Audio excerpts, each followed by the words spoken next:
منت کرنا جائز ہے. منت کرنا سمجھتے ہیں؟ نظر کرنا اللہ کی بارگاہ میں یوں عرض کرنا کہ مولا اگر مجھے بیٹا ہو جائے تو میں یہ کروں گا، بیٹی ہو جائے تو میں یہ کروں گا. یہ منت کہلاتی ہے. کسی اچھے کام کی نیت کر سکتے ہیں آپ.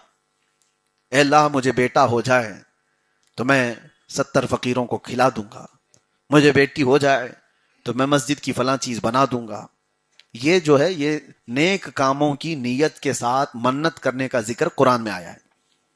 حضرت عمران اور ان کی بیوی حنا، ان کو اولاد نہیں تھی، انہوں نے منت کیا تھا اللہ کی بارگاہ، اے اللہ اگر تو ہمیں بیٹا اولاد دے دے تو جو بچہ پیدا ہوگا ہم اس کو بیت المقدس کی خدمت کے لیے وقف کر دیں گے. انہوں نے یہ منت کی تھی، لیکن بیٹا نہیں پیدا ہوا، بیٹی پیدا ہوئی.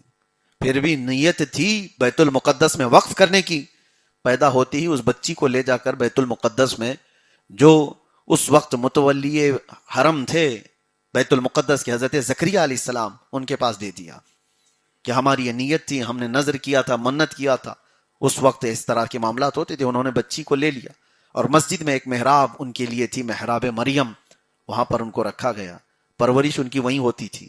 کون پالنے والا، کون دیکھنے والا؟ بچی کو، دودھ پیتی بچی کو اگر کوئی مسجد میں لا کر رکھ دے تو سارے لوگ یہ سمجھیں کہ اس کا کون دیکھے گا.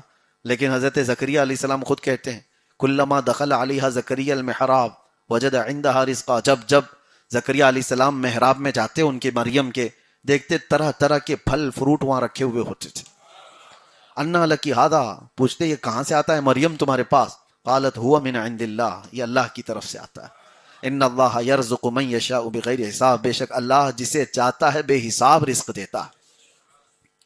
منت کا مسئلہ میں آپ کو بتا دوں. ہاں اب جاہلوں کیا منت یہ ہے کہ بیٹا ہو جائے تو وہاں دھاگا باندھ دوں گا، یہاں تالا لگا دوں گا، اس کو تیل چڑھا دوں گا. یہ تو آسان چیز ہے، کہیں دھاگے باندھ دیے، تالے لگا دیے، تیل چڑھا دیے. کبھی یہ بھی تو منت کرو کہ ایک ختم قرآن پورا کر دوں گا. یہ بھی تو منت کرو کہ اے اللہ میرا فلاں کام ہو جائے تو 100 رکعت نفل نماز ادا کروں گا.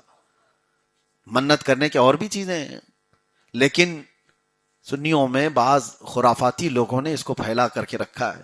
عورتوں میں تو ایسے ہے کہ ان تمام واہیات کو اتنے پروموٹ کیا گیا ہے، درگاہوں میں جا کر دیکھو تو ان کے تالے اور ان کے دھاگوں سے تو کئی دروازے بوجھل ہو چکے ہیں. روز مجاور لوگ کاٹتے ہیں، دھاگے کاٹ کر کے پھر صاف کرتے ہیں، دوسرے دن پھر بندے رہتے ہیں. ہم نے کئی درگاہوں پہ پوچھا کہ کائے کے دھاگے ہیں. یہ میرے عزیزو دوسری جگہ سے ایڈاپٹ کیا ہوا ہے، یہ دین اسلام کا حصہ نہیں ہے.